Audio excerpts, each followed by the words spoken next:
بالعدد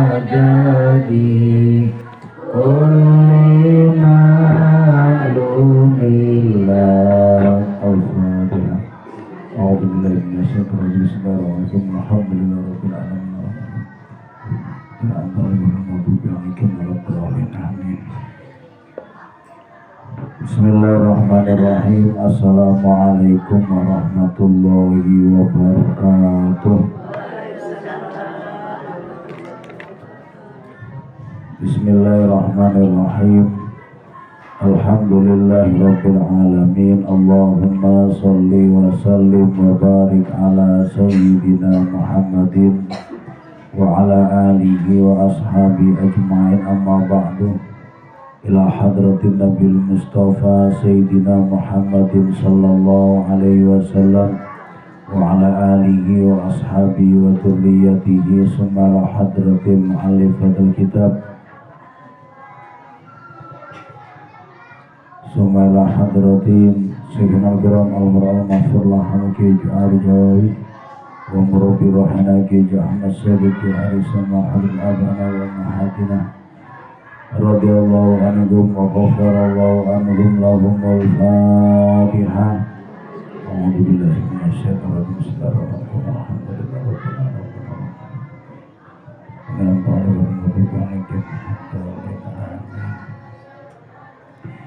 Bismillahirrahmanirrahim. Qala mu'allifu rahimahullah wa nafa'na bihi wa bi ulumihi fid dharain. Amin ya rabbal alamin.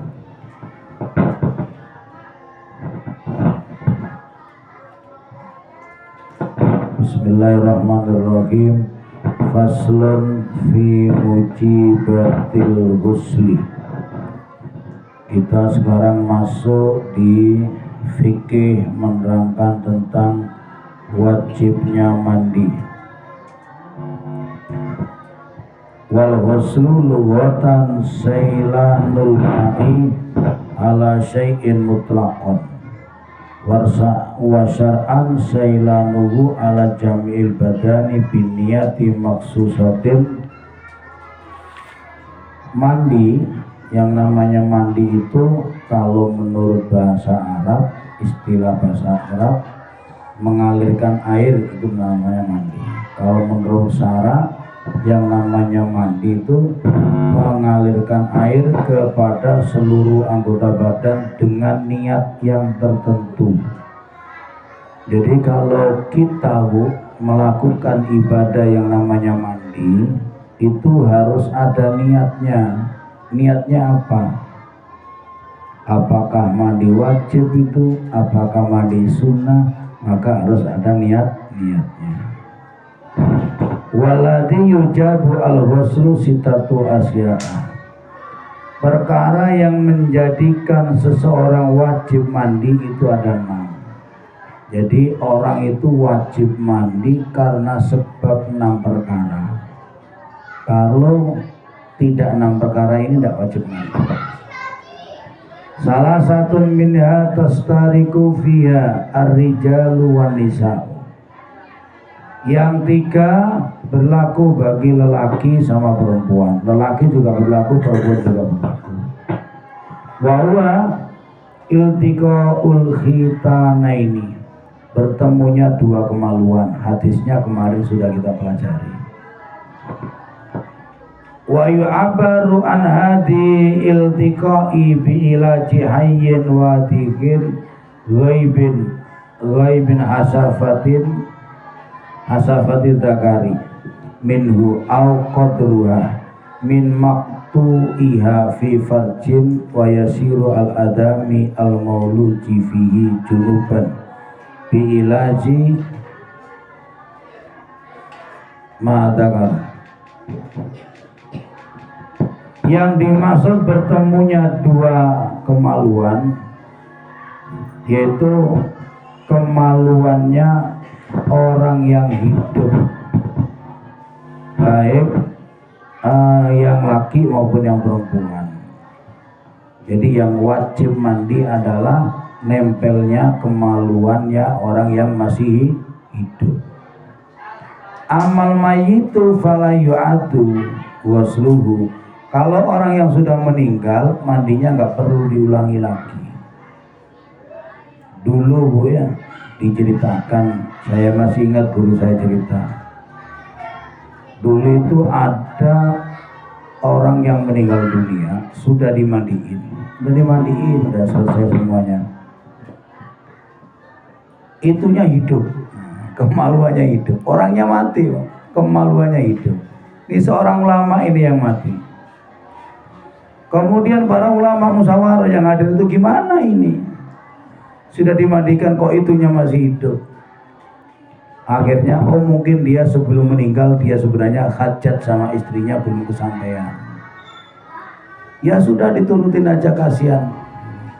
Akhirnya istrinya suruh masuk, dia berdua bersama suaminya yang sudah meninggal sempat berhubungan.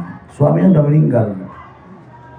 Setelah selesai berhubungan, baru kemaluan mayat laki-laki ini mati. Akhirnya ulama musyawarah lagi, ini gimana mayatnya ini? Sudah dimandikan tapi dia junub dia. Akhirnya orang kalau sudah meninggal dunia tidak perlu dimandikan kembali, walaupun dia kemaluannya bertemu dengan kemaluan seorang perempuan. Ini Bu ya. Jadi tidak wajib orang yang sudah mati, tidak wajib dimandikan kembali. Wa amal khumsa al muskil fala ghusla alaihi bi ilaji hasafatihi wala bi ilaji fi kubulihi. Tidak wajib mandi orang khumsa muskil. Khumsa muskil itu orang yang punya kemaluan dua, punya kemaluan laki juga punya kemaluan perempuan. Jadi satu orang punya kemaluan dua, ini dalam bahasa agama disebut khumsa muskil. Maka tidak wajib mandi kalau dia misalnya menempelkan kemaluannya sendiri yang laki kepada kemaluan sendiri yang perempuan. Tidak wajib mandi karena nempel sama miliknya sendiri. Ini dibahas seperti ini tentunya pernah kejadian mungkin, sehingga sampai diterangkan seperti ini. Jadi nggak wajib. Wa minal mustariki ingzalun ay khurujul mani min sakhsin bighairi ilajin. Yang kedua, keluar air mani. Laki maupun perempuan yang keluar air mani wajib mandi. Walaupun keluar aja nggak bertemu dua kemaluan, tidak apa-apa, wajib mandi.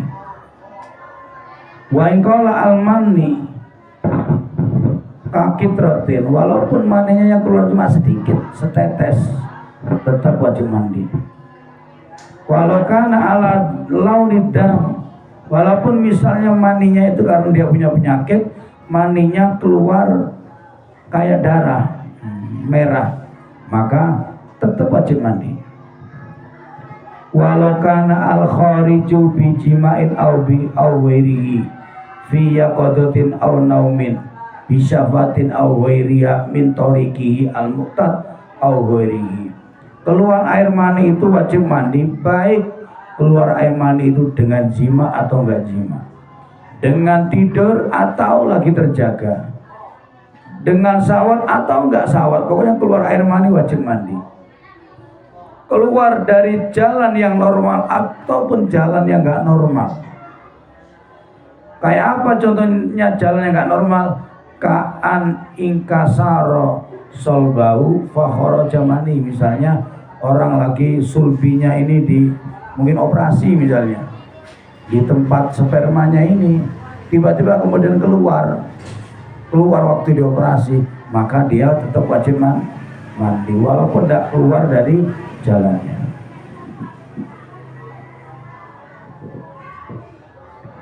Wa minal mustariki al mautu, juga wajib mandi bagi laki dan perempuan adalah kematian. Orang mati wajib dimandikan. Yang punya kewajiban yang hidup ya. Yang dimandikan yang mati. Illa fi syahidi, kecuali orang yang matinya mati syahid. Kalau mati syahid nggak perlu dimandikan, mati di medan perang ya sudah dikubur sama baju perangnya itu nggak apa-apa. Wasalasu tukhtasu biya an-nisa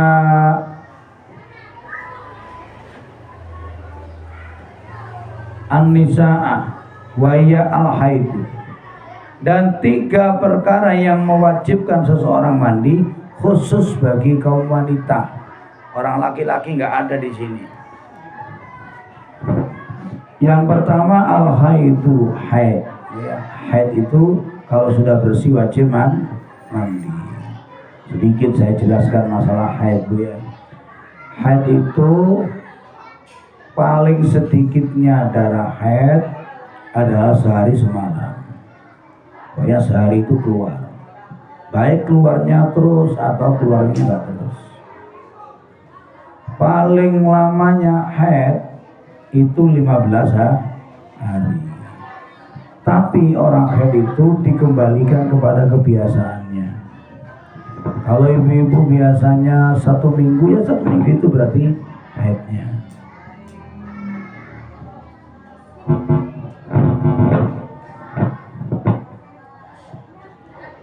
Misalnya ada orang yang haidnya lama sampai 17 hari keluar darah, maka yang 2 hari itu dihukumi istihadah. Berarti wajib mandi dan wajib sholat. Kalau keluarnya masih di bawah 15 hari, maka dia dikatakan haid. Kalau haidnya biasanya tidak karu-karuan, Bu ya, asal patokan 15 hari itu. Misalnya 3 hari keluar, 3 hari enggak, 3 hari berikutnya keluar lagi. Selama masih di bawah lingkaran 15 hari masih dihukumi haid. Kalau memang biasanya ada karu-karuan. Tapi kalau biasanya normal, tidak pernah berubah dari dulu 7 hari misalnya, kok kemudian dapat 7 hari sudah bersih, dapat 4 harinya keluar darah lagi, maka keluar darah yang nggak biasa itu nanti dihukumi istihadah walaupun di bawah lingkaran 15 hari. Nah, kenapa? Karena keluar dari kebiasaan. Mungkin karena faktor jatuh, faktor sakit, kemudian keluar darah padahal masih di dalam lingkup 15 hari, maka dia tetap kalau sudah seperti itu tidak dihukumi haid. Ada yang tanya dari sini, Bu? Orang tua dulu ngajari tadi ya, kalau kita sedang haid, kalau gini disir itu rambutnya kumpulin itu. Nggak boleh. Gak dikasih buang itu nanti sekarang mandi itu.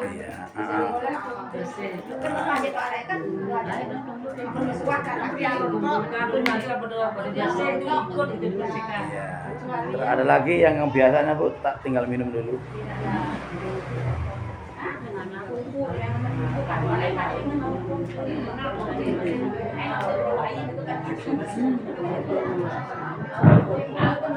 Ya, termasuk aku punya, Bu ya. Kalau potong disimpan. Jelasin dulu. Mic-nya ini aja ini. Ya.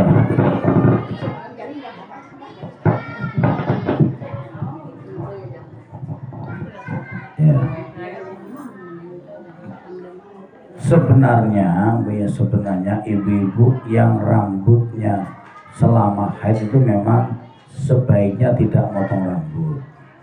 Kalau rambutnya rontok itu sebenarnya dalam hukum fikihnya itu nggak perlu digitukan, buang aja nggak apa-apa. Sebenarnya dalam hukum fikih. Tetapi orang tua dulu kan senangnya hati-hati orang tua dulu. Jangan dikira orang tua dulu itu tidak ngerti, Bu ya. Mungkin bapak kita, kakek kita tidak ngerti, tapi yang ngajari pertama kali dia orang ngerti. Di sana diterangkan oleh Imam Al-Ghazali dan keterangan Al-Ghazali dikutip di dalam kitab Fathul Mu'in, kalau ada anggota tubuh yang tidak suci dalam keadaan junub, maka nanti akan dikembalikan anggota tubuh itu di hari kiamat dalam keadaan junub. Dan orang yang kembali kepada Allah dalam keadaan junub, tidak bisa dia masuk ke dalam surga. Jadi kemudian hati-hati, jangan sampai anggota tubuhnya itu ada yang jatuh maka rambutnya dikumpulin, kemudian nanti waktunya mandi besar dimandikan juga. Itu kalau dalam fikihnya itu sebenarnya enggak apa-apa, enggak seperti itu ya. Yang wajib dimandikan adalah anggota tubuh yang masih nempel dengan kita, termasuk kukunya, termasuk rambutnya. Tapi memang kalau motong kuku sama motong rambut sengaja, itu hukumnya makruh. Iya, lebih baik tidak usah dipotong kukunya. Ya dipotong nunggu sudah suci. Tuh lah, ajaran orang tua seperti itu patut diamalkan sampai sekarang. Patut, jangan ribet, tak usah dah. Nah, jangan seperti itu. Tetap itu bagus ajaran itu, ajaran hati-hati mengutip pendapatnya Imam Al-Ghazali. Tapi memang dicarikan dalilnya tidak ada. Karena tidak ada, kemudian dalam fikih itu kan fikih itu adil gitu. Tidak memandang siapa yang berkata, pokoknya tidak ada dalil Quran hadisnya nggak diterima. Siapapun ulama, siapapun berkata, kalau nggak ada dalil Quran hadisnya tidak diterima, itu udah fikih. Makanya fikih itu hukum yang sebenarnya yang kuat sekali. Kalau ada orang menghukumi dengan membaca satu hadis masih gak kuat. Kenapa? Karena hukum itu harus diambil dari Quran dan hadis dengan melihat seluruh isi Quran dan seluruh isi hadis. Tidak bisa hanya tahu satu hadis kemudian dipakai menghukumi, nggak bisa. Lah fikih ini yang ngarang kita fikih ini para ulama yang sudah menguasai Quran dan menguasai hadis seperti itu. Jadi Imam Syafi'i itu tidak punya kitab hadis, tapi beliau hafal hadis tidak terhitung. Orang muridnya aja Imam Hambali hafal hadis itu 1.050.000 hadis. Banyak itu yang dihafalkan. Imam Syafi'i gurunya tentu lebih banyak lagi. Tetapi jika pendapat ijtihadnya Imam Syafi'i itu sangat kuat sekali. Karena apa? Karena para ulama sepakat kalau Imam Syafi'i yang berkata pasti ada dasarnya, pasti ada dalilnya. Lah kita mau nyari dalil yang dipegang Imam Syafi'i, kita nggak mampu. Terlalu banyak fikih yang dikeluarkan oleh Imam Syafi'i. Jadi kalau misalnya kebetulan ribet sekali ya tidak apa-apa, tidak usah ya. Tapi kalau sekiranya bisa ya dikumpulin aja kayak ajarannya orang tua kita dulu. Ibu saya dulu gitu, dikumpulkan. Nanti kalau sudah mau mandi besar bawa ke sungai, mandinya di sungai. Gitu.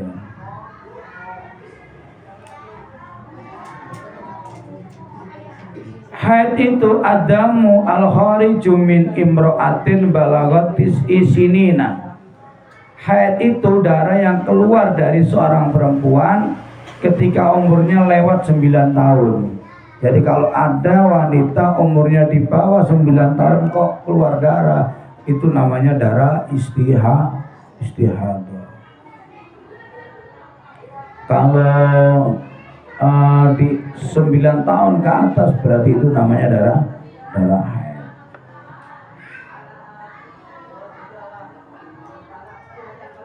Wan nifasu, yang kedua nifas. Nah, ibu ya, apa nifas itu? Wa huwa adamu al khariju aqibal wiladati fa innahu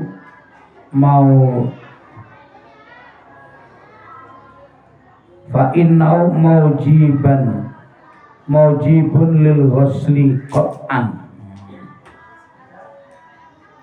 Yang dinamakan nifas adalah darah yang keluar dari orang perempuan karena mengiring-iringi kelahiran bayi.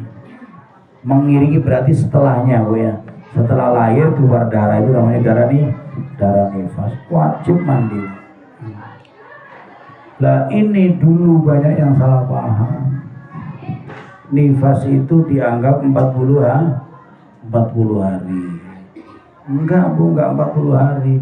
Nifas itu dihitung keluarnya darah. Kalau darahnya keluar 1 minggu terus bersih, ya sudah bersih, ya mandi bersih, ya sholat. Patokannya di keluarnya darah. Kemudian kalau keluar 1 bulan kok kemudian bersih, ya sudah mandi. Kalau 40 hari atau 45 hari misal kok keluar darah, tetap dibilang nifas. Jadi nifas itu maksimal adalah 60 hari atau 2 bulan. Kalau lebih dari 60 hari kok keluar darah, baru darah itu dihukumi darah istihadah. Cuma yang 40 hari ini adalah batas kebiasaan orang. Normalnya orang 40 hari kurang sedikit atau lebih sedikit, itu normalnya orang nifas. Tapi namanya nifas itu ya ketika darah keluar sampai maksimal 60 hari. Kalau misalnya ibu-ibu sudah bersih terus dapat 15 hari bersih, mandi, tidak lama keluar lagi darahnya, berarti itu masih darah nifas. Karena darah yang masih di dalam di dalam waktu 2 bulan atau 60 hari. Gitu, Bu ya. Ini dulu banyak yang itu patokannya itu dikatakan 40 hari. Kalau belum 40 hari walaupun sudah bersih tidak mau sholat. Ini ada tetangga saya gitu, Bu. Waduh, bahaya ini. Yang sedih lagi meninggalkan puasa kemudian diganti bayar beras saja. Habis itu puasanya nggak diganti, nggak boleh. Puasa itu kalau karena haid atau karena nifas wajib diganti puasanya, tapi tidak perlu bayar fidyah, tidak perlu. Dan puasa itu tidak bisa diganti dengan fidyah, tidak bisa, harus diganti dengan puasa, tidak boleh diganti dengan fidyah. Yang wajib bayar fidyah itu ada ketentuan-ketentuannya. Misalnya orang hamil tidak puasa gara-gara takut bayinya sakit, padahal dia sehat, maka dia itu wajib bayar puasa dan wajib bayar fidyah. Dua-duanya. Kenapa? Karena yang dikhawatirkan anaknya, bukan dirinya. Kalau orang hamil yang dikhawatirkan sakit dirinya, hanya bayar puasa aja, tidak perlu bayar fidyah. Ada yang ditanyakan masalah nifas? Iya, wiladah ini wal wiladatu al mashubatu bil balali mujibatul lil wasli qat'an wal mujarradu anil balali mujibatul lil wasli fil asar. Orang yang namanya wiladah itu adalah melahirkan. Kalau ada orang melahirkan kemudian tidak mengeluarkan darah sama sekali, tidak ada nifas. Nifas kan darah yang keluar mengiringi setelah melahir.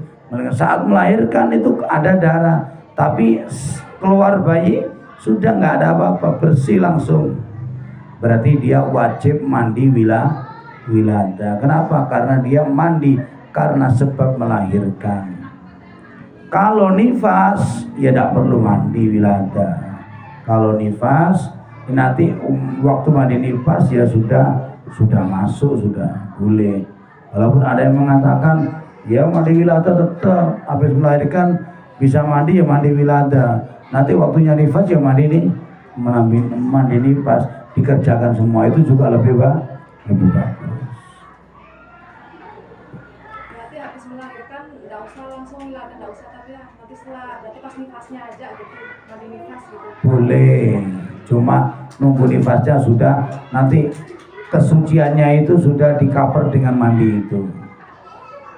Kalau habis melahirkan terus mandi bagus, nanti nifas, selesai nifas mandi lagi bagus.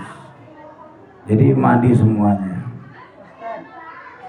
Ustaz, tanya, apa boleh seorang istri menggantikan puasa suaminya karena waktunya sudah puasa? Oh iya, kalau ada orang meninggal punya hutang puasa, tidak perlu diganti puasa, tapi diganti bayar fidyah.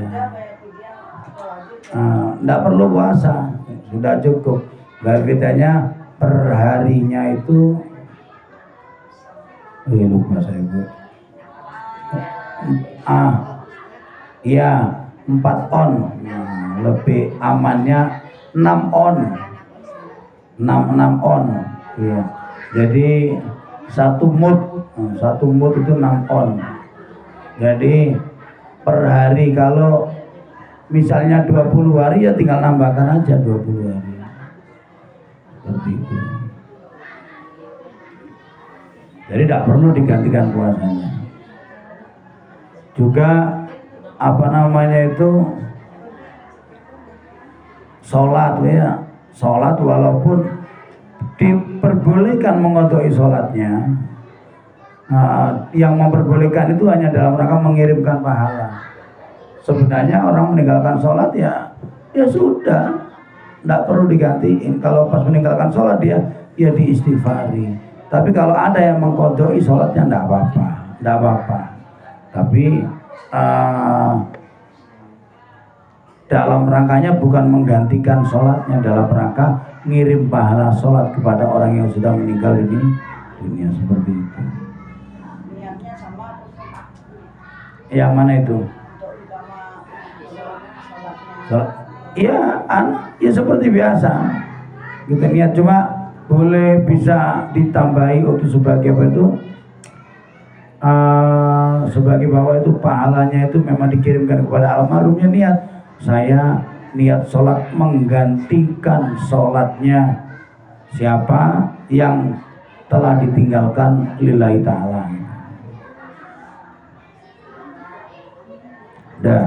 Itu hal-hal yang mewajibkan mandi.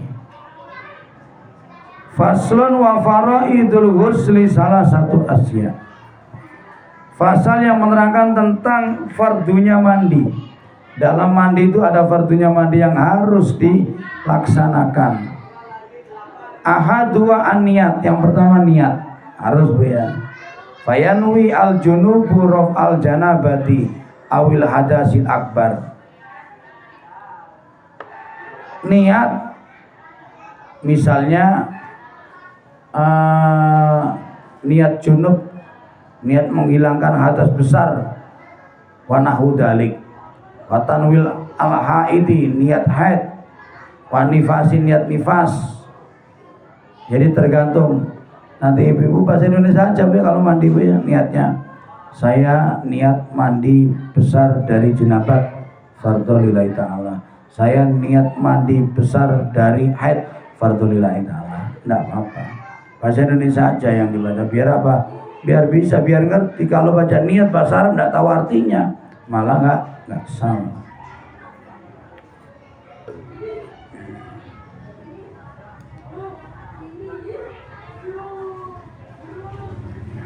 Wa takunu an-niyatu makrunatun bi awalil fardi wa huwa awaluma yusalu min a'lal badani au asfali. Niat itu dilakukan ketika awal basuhan. Jadi ibu-ibu basuh pertama kali, air pertama kali nempel itu, disitulah waktunya nih niat. Pertama kali air nyentuh badan kita itu baru nih niat. Boleh disiram dari atas, boleh disiram dari bawah. Yang penting niatnya di awal basuhan. Tapi sunnahnya mandi itu disiram dari kepala. Ya. Siram di kepala, pertama kali nyiram baru niat. Kalau mandi kemudian di pertengahan baru niat, maka harus diulangi lagi mandinya. Harus ngulangi lagi, atau tidak ngulangi niatnya tapi mandi yang sudah dibasahi kembali. Karena kulit yang dibasahi air tanpa niat maka tidak bisa hilang hadasnya. Jadi harus diniati semuanya.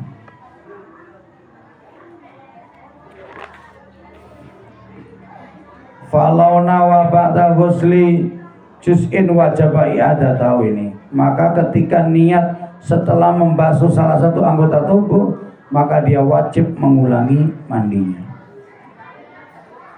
Yang kedua, wa izalatun najasati ingkana ala badanihi ay al mughtasili wa hadza ma rajahu ar-rafi'i. Yang kedua, mandi itu menghilangkan najisnya dulu. Sebelum mandi dibersihkan dulu badannya, Bu. Kalau ada najis-najisnya dibersihkan, ada kotor-kotorannya dibersihkan. Setelah itu baru mandi besarnya dengan niat. Makanya kalau mau pakai sabun, pakai sampo dulu, udah dibilas selesai, baru mandi besar. Seperti itu.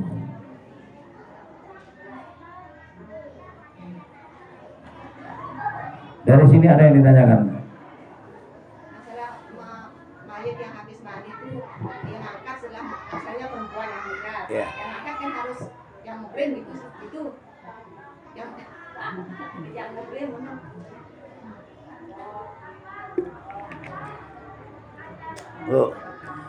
Mayat yang sudah dimandikan bersetubuh aja tidak perlu dimandikan lagi, apalagi disentuh, wudunya tidak batal.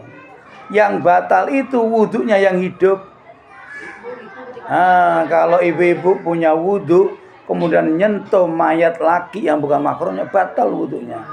Tapi yang hidup yang batal. Kalau yang mandi nggak perlu dimandikan lagi. Kadang-kadang habis mandi kan harus yang muhrim angkat. Itu karena ketakutan aja. Bayangkan waktu hidupnya. Jangan sentuh, sudah diwuduin, nanti wudu lagi. Emang kadang karena nggak tahu akhirnya agama itu sulit sekali ya. Padahal agama itu gampang. Gitu. Kan ada tuh tadi yang megang katanya seandainya orang non muslim itu gimana? Hah? Kalau yang orang meninggal terus yang megang orang non muslim, Iya. Ya tidak apa-apa. Kenapa terus tidak apa-apa? Yang tidak boleh itu kalau yang hidup bawa najis. Kenapa kok orang non muslim dilarang megang?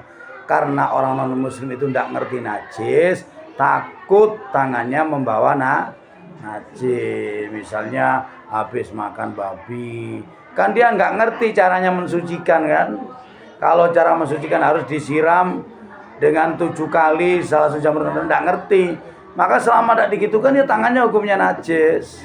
Jadi dilarangnya itu karena takut najis. Kalau nggak takut najis tidak apa-apa.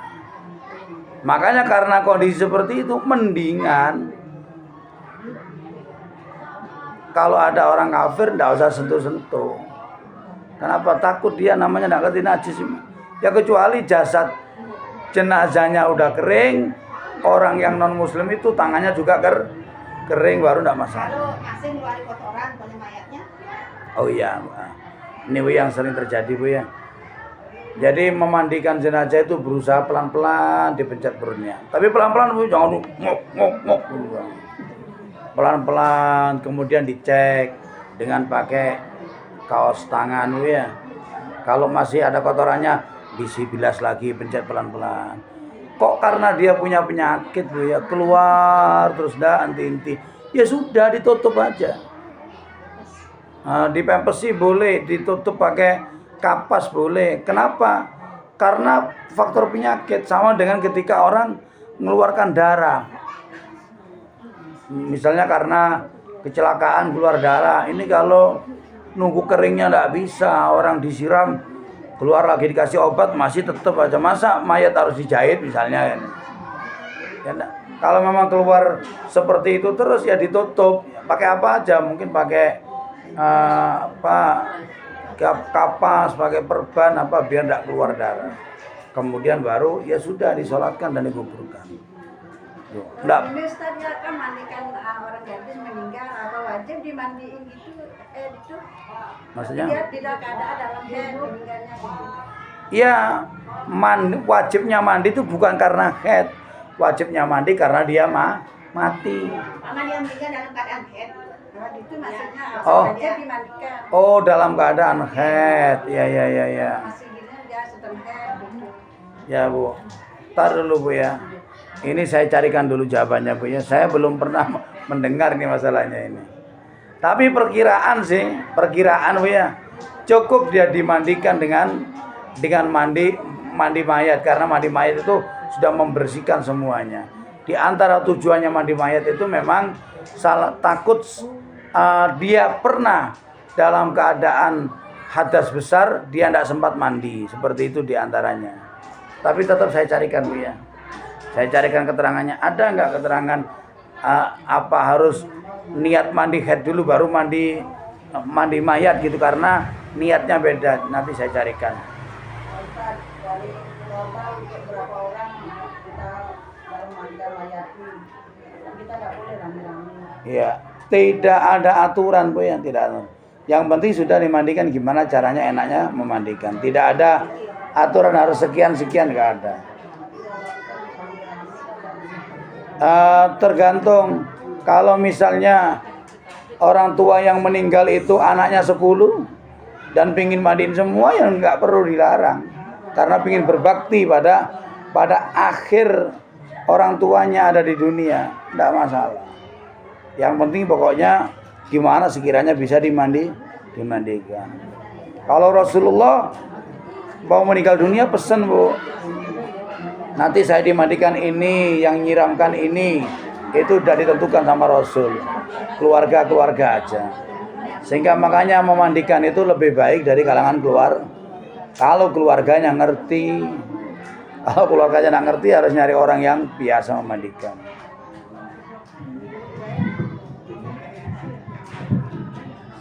Ada lagi yang mau ditanyakan, Bu?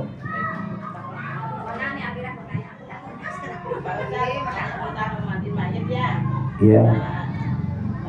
Apa mandi langsung dan biasa dulu. Ya, wudhu dulu, Bu. Nah, diwuduin. Pokoknya di mana ada sunnah-sunnahnya mandi, di situ juga disunahkan bagi mayit. Kan kita kan ibu-ibu kalau mandi besar kan disunahkan wudhu dulu. Maka mau mandikan mayit juga wudhu dulu. Diwuduin, bukan yang mandiin wudhu ya, mayatnya diwuduin. Kalau sudah mandi sudah lagi diwuduin dah. Hah? Setelah wudhu sehabis mandi. Diwuduin kembali. Karena wudhu pertama kali itu wudhu karena sunnahnya mandi, Bu ya. Terus selesai mandi diwudhu lagi karena mau dikubur. Ya. Jadi di wudhu pertama kali itu diwudhuin sebelum mandi karena sunnahnya mandi. Kemudian diwudhuin lagi karena mau dikubur. Ada lagi, Bu? Ini sering yang terjadi di masyarakat ini, masalah apalagi ibu yang biasa menjadi tim memandikan jenazah, Bu ya.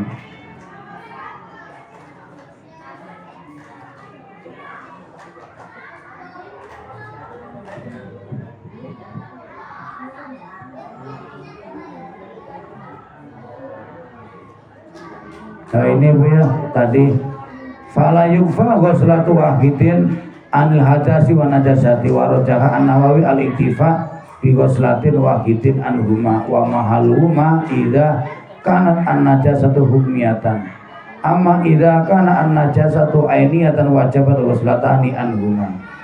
Jadi kenapa tadi sebelum mandi harus membersihkan najasnya dulu? Dibersihkan najis dulu karena menurut Imam Rafi'i, jadi kalau siraman itu 1 kali siraman untuk mandi besar sama untuk menghilangkan najis tidak boleh. Makanya harus dihilangkan dulu najisnya, baru nyiram lagi untuk mandi. Tidak boleh. Masa kalau ada jenazah, kok ada najisnya, jangan dimandiin dulu, disucikan dulu najis-najisnya, baru niat mandi jenazah.